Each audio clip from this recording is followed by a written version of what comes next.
국민의힘 지도부가 차기 당대표 선출에 당원 투표 100%또 그리고 결선 투표제를 도입을 했는데요. 경선 당대표 룰을 두고 친윤계와 비윤계 의원들 간의 갈등이 격화하고 있습니다. 자, 관련해서 국민의힘 혁신위원장을 맡고 있죠. 최재형 의원 연결해서 좀 더 자세히 당내 상황 들어보도록 하겠습니다. 최재형 의원님 안녕하세요. 네, 안녕하십니까. 예. 최재형입니다. 예, 반갑습니다. 예, 반갑습니다. 자, 혁신위 활동 다음 주 끝나는 건가요? 네, 어제 저희가 그 회의를 마쳤고요. 예. 다음 주에 이제 그동안에 저희들이 결의했던 혁신안 최종 정리해서 결의하고 마무리 질 예정입니다. 네, 월요일 회의가 마지막 회의가 되는 거군요. 오는 월요일, 예. 예. 다음 주 월요일, 예. 자, 이 혁신위원회가 어제 비례대표 공천관리 강화 또 그리고 당원 교육 활성화를 골자로 하는 혁신안을 의결을 했습니다. 좀 더 네. 자세한 내용을 좀 직접 좀 들어볼까요?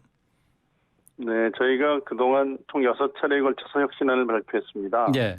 물론 이제 그 혁신위 출범 당시서부터 현재 지금 정계특위에서 논의 중인 정치개혁 이슈들은 제외하고 당내 혁신안에 대한 논의를 하는 것으로 국한시켰기 때문에 좀 아쉬움은 네. 있지만 저희 그 혁신위원들이 수기해서 여러 가지 당을 위한 방안을 제시했습니다. 주요 내용은 지금 말씀하신 것처럼 국회의원 공천과 관련해서 이제 비례대표 선출에 관한 내용을 좀 선출을 좀 투명하기 위해서 예. 전체 비례대표의 2분의 1은 전국위원회에서 이제 투표를 결정하는 방안을 제시했고요. 예. 그다음에 이제 국회의원 중간평가제 도입, 그다음에 국회의원 공천관리위원회 구성 시기 및 위원 추천 방식을 개정해서 최고위원들, 선출직 최고위원들이 이제 추천하는 사람들이 공천관리위원회에 들어갈 수 있도록 했습니다. 그리고 예.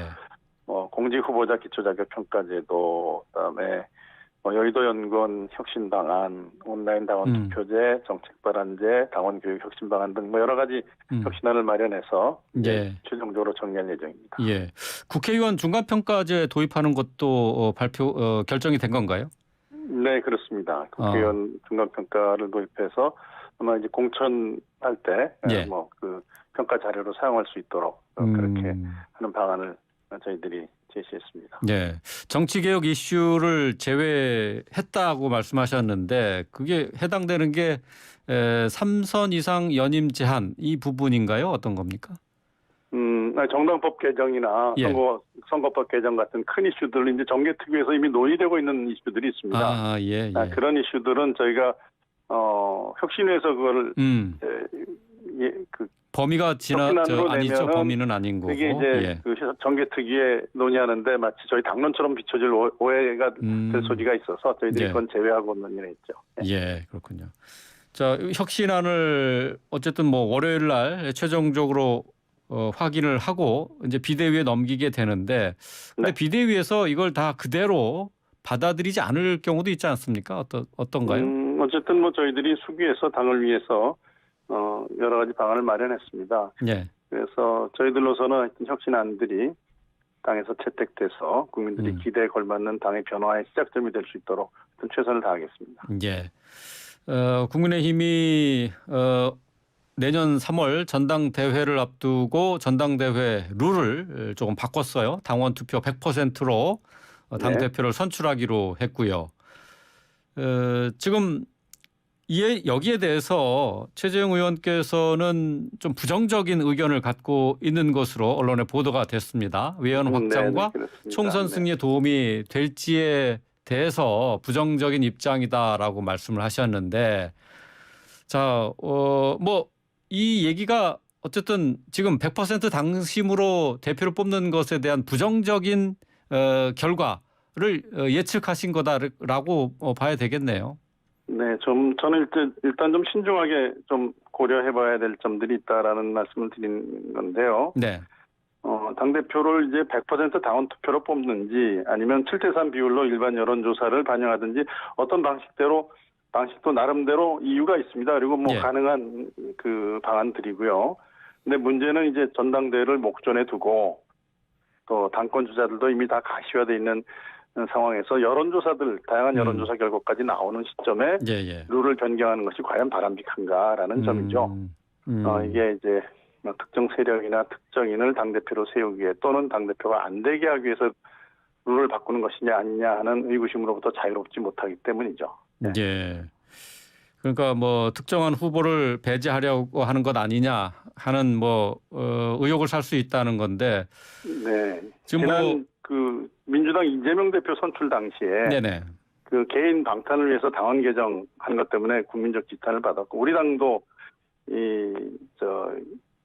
공당을 사당화하는 거 아니냐라는 그런 비난을 많이 했었거든요. 예. 그래서 전대 룰 변경이 과연 국민적인 지지를 받고 당의 외연 확장과 총선 승리에 도움이 될 것인지에 대해서는 좀 신중하게 생각해봐야 되겠다라는 점을 말씀드리는 겁니다. 예. 그러니까 뭐 일부에서 지적하고 있는 것이 골대를 지금 경기가 한창 진행 중인데 골대를 옮겨서 골을 넣겠다고 하는 게 그게 바른 방법이냐 하는 지적. 뭐 여기에 대해서 이제 동의한다는 그런 말씀이 되겠네요. 뭐 같은 취지의 말씀을 드린 거죠. 예.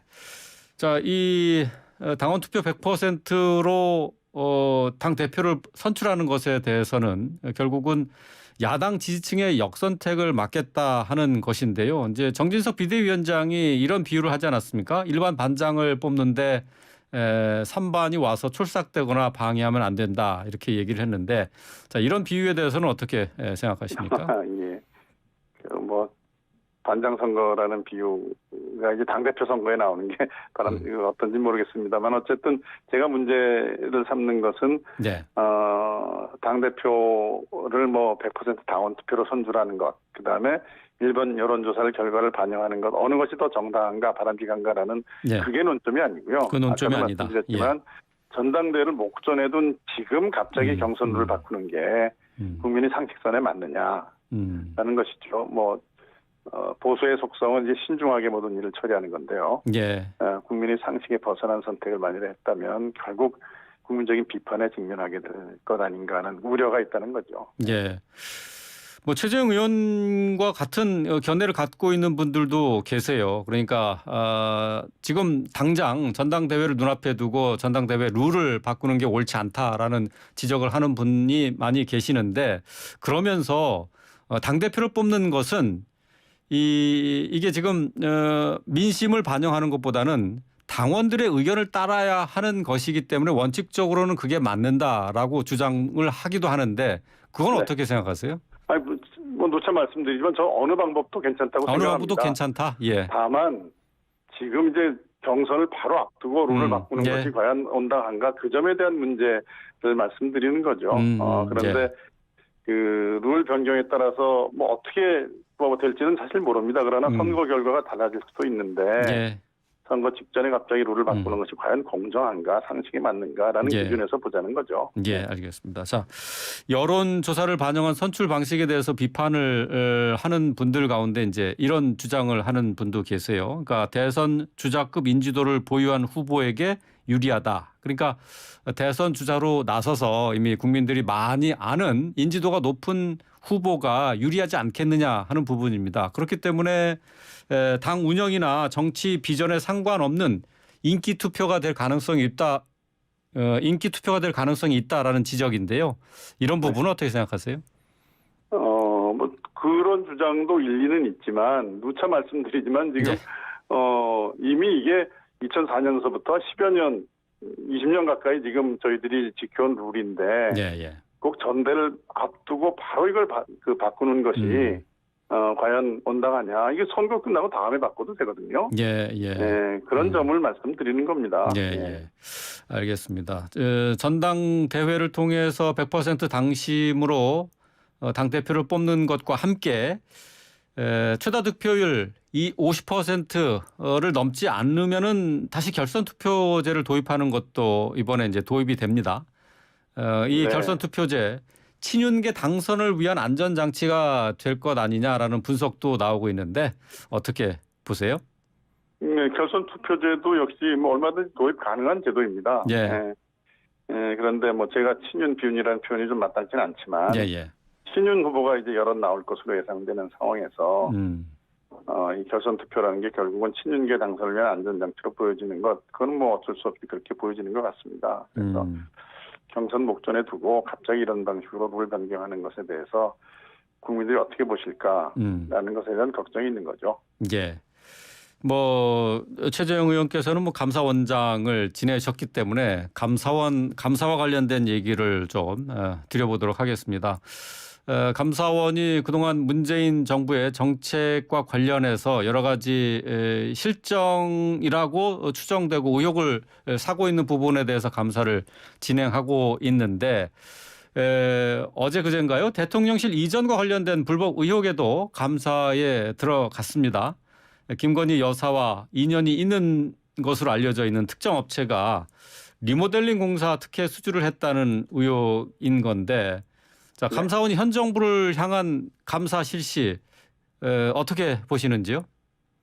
감사원은 뭐 현 정권이냐 전 정권이냐 이런 게 그 감사 여부 결정의 그 판단 기준이 되는 건 아니죠. 여기 있으면 언제든지 감사를 하는 게 맞고요. 예. 그것이 또 감사원의 책무입니다. 그래서 아마 감사원이 의혹이 있어서 착수한 감사에 대해서는 뭐 제가 이 구체적인 감사에 대해서 언급하는 것은 좀 적절치 않지만 어쨌든 감사원에서 엄정한 감사를 통해서 적절히 결과를 도출해낼 것이라고 그렇게 기대하고 있습니다. 예.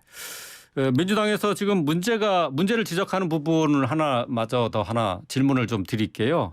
네. 문재인 정부와 관련돼 있는 뭐 서해 공무원 피격 사건이라든가 통계 조작 의혹이라든가 감사원 감사가 계속 진행되고 있는데 이것이 감사 내용이 언론에 계속 보도되고 있는 것은 감사원이 지금까지 지켜온 비밀주의, 감사가 끝나기 전까지는 언론에 밝히지 않았었던 관행이 있었는데 이걸 지키지 않았다.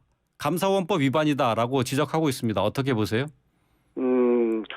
지난번에 이제 수사 의뢰를 하면서 발표를 한 거는 수사 의뢰의 그 배경을 설명하기 위한 것이어서 그거는 뭐 어쩔 수 없는 거라고 보여지고요. 네. 제가 뭐 구체적인 상황은 모르겠습니다만은 제가 경험한 바로는 이런 감사 상황에 대한 그 언론 노출이 대부분은 감사를 받는 대상들 통해서 흘러나갑니다. 아, 그래요. 예, 그렇기 때문에 저는 뭐 감사원에서 이런 내용을 고의로 흘렸다라고는 보지 않고요. 예. 아마 이제 감사를 받는 분들이 본인들의 의견, 이 감사에 대한 생각들을 이렇게 언론에 노출을 시키셔서 그것들이 언론에 보도되는 것이라고 저는 그렇게 이해합니다. 구체적인 건 잘 모르겠습니다만은.